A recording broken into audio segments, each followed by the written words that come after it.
How to add music on Messenger notes.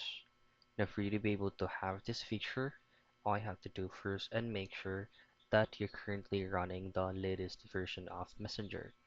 Now just head out to your Google Play Store and just type in Messenger. And then in here you should be able to know that your Messenger app is fully updated because the visible update button is not going to be there.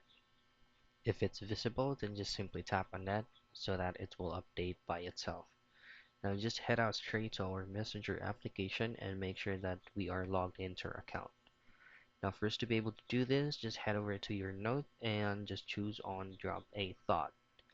Now in here you can go with any random thoughts that you have to be inserted on your notes, and then for you to add music, just choose or tap this music or music note logo right here.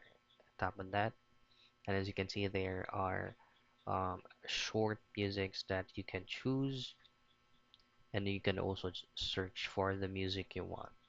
And that's how you add music on Messenger Notes.